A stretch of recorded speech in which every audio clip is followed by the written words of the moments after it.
let's go back to the very beginning, the birth of DNA. DNA, when it was first, dreamt up, came up with, you had to get DNA almost the size of a piece of paper. It was huge compared to what it is now. And we have that very significant case of Colin Pitchforth. Tell us about that.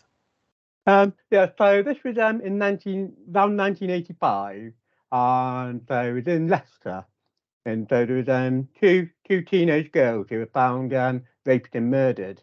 So this would be in a very serious investigation, and around that time at the University of Leicester there was Alex Jeffreys, now Professor Sir Alex Jeffreys, who came up with the concept of DNA profiling.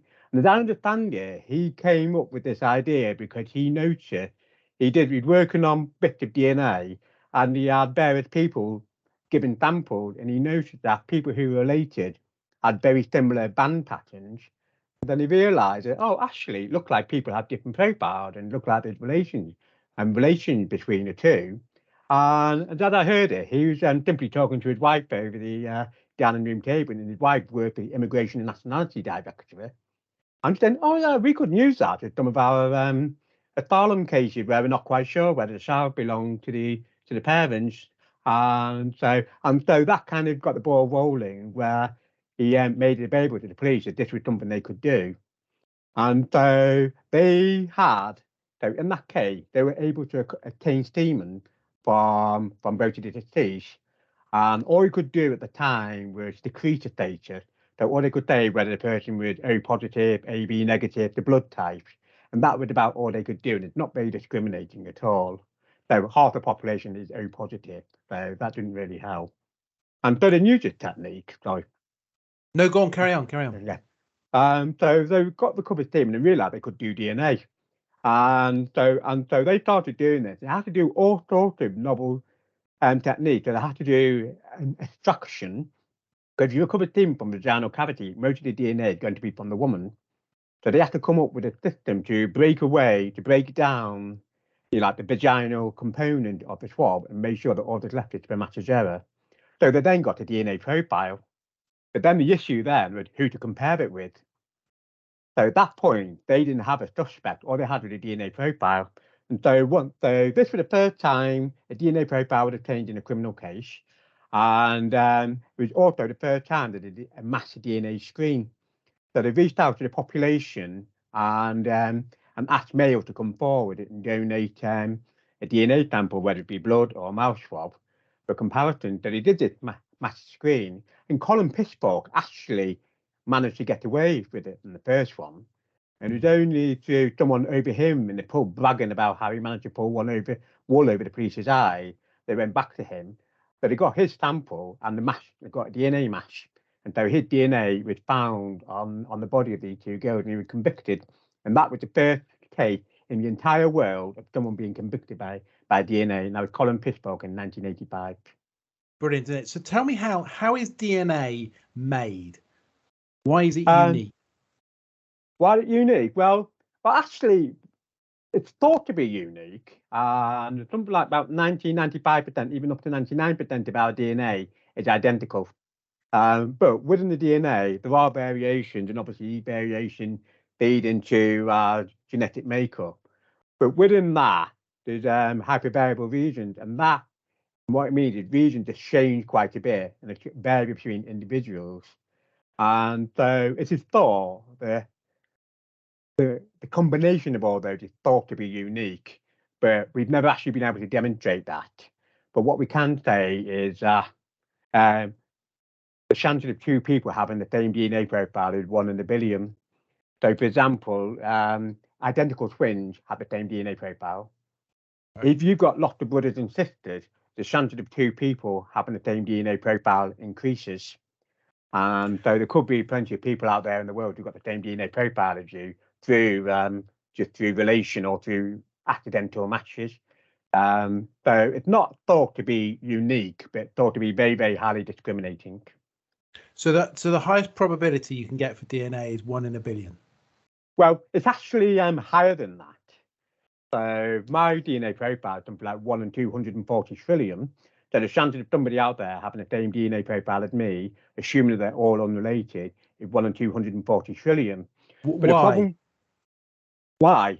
Well, basically, what we do is what we ask is if we look at one particular marker in the DNA, and then we say how common is that marker in the population. And so what we do, we get a sample population from a similar makeup to the country that you're in. And so you may get 1,000, so 1,000 people. And then you just see how many times that particular marker is present in the population. It might be something like 2%, or the probability of somebody else having that marker is 0.02. But if you target two markers at the same time, and they're both 2%, so 2% of 2% is 0.04%. And so if you've got three markers, it can be something like 0.0008%. Right. So our current DNA profiling targets 15 markers, and they go 0.2 times 0.2 times 0.2, so 15, you end up with something like 0.000000, a larger number of zero before you get to a very small number.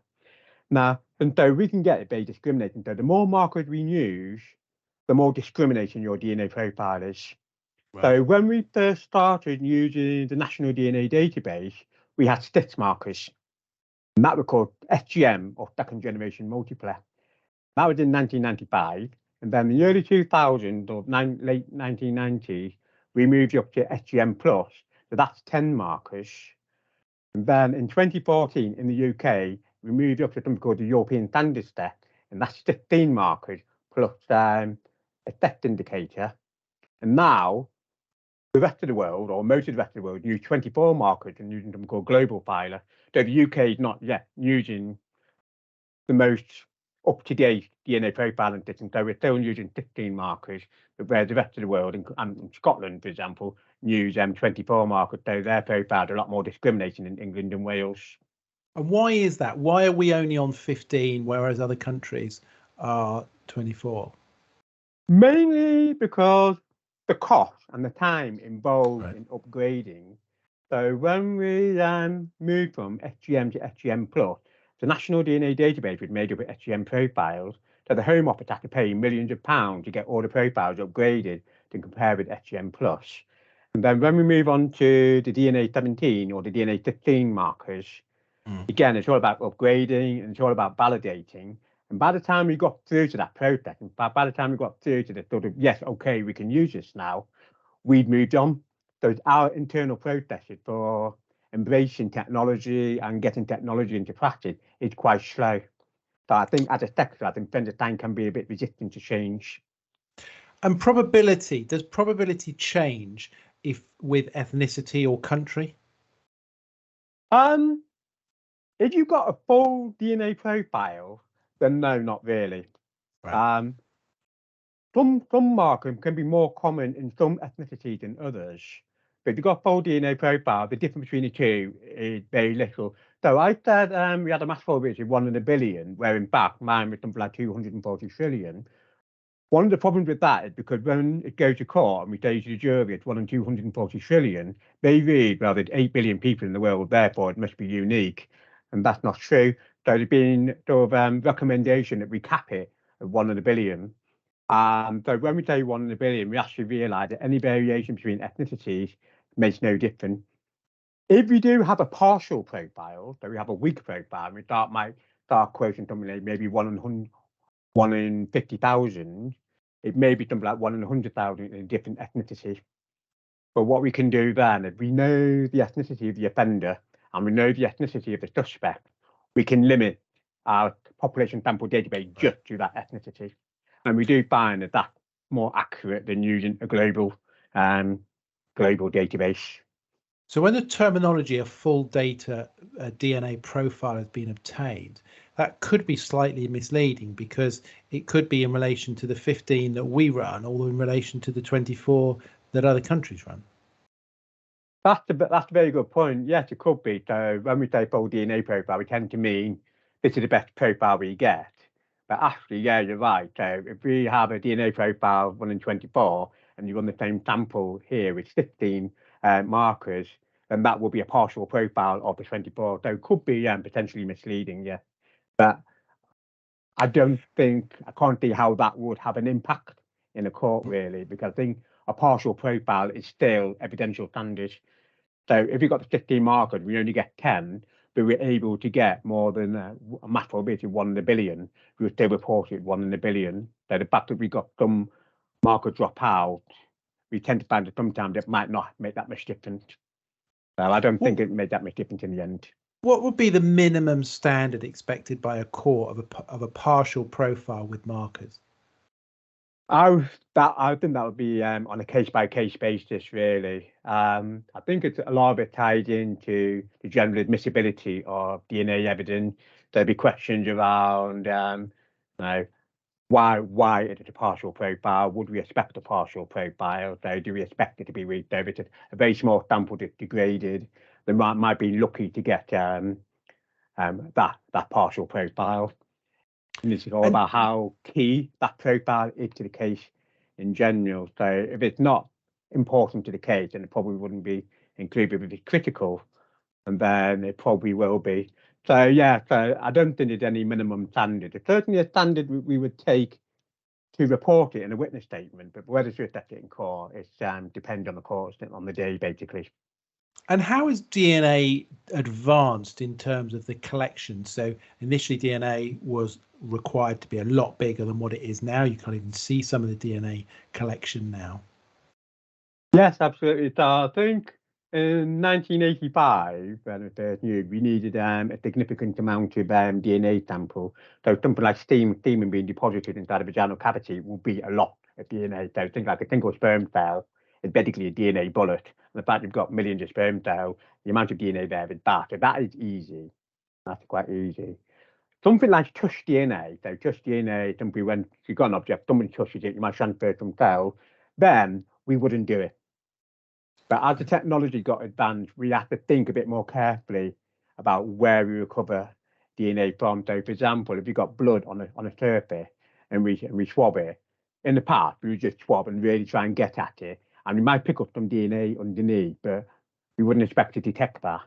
Now, we kind of have to be careful. So if we're swabbing the blood, we just make sure we just take the top layer off and we're not reaching through to the bottom. So we do need to be careful. And how does DNA degrade? How did it degrade? Well, the number of factors that affect degradation. So, for example, a hot environment and a humid environment will encourage degradation. And so what we tend to find is tend to chop DNA up, and then the larger fragments of DNA tend to break down first. Because there's a number of factors that degrade. The first one is our internal factors. So if a cell does not, so once the cell had been cut off from its supply, it undergoes something called apoptosis, which is a way the cell kills itself to become cancerous. And so it's got its internal process, it starts to chop itself up. And then externally, we have other factors coming in. So we can have things like bacteria coming in and start degrading it down. And then as we decompose, we get somebody, we form various acids and they start to break down as well. So it tends to be the larger DNA molecule tend to degrade quicker than smaller one, because the larger DNA molecule have more targets for various factors.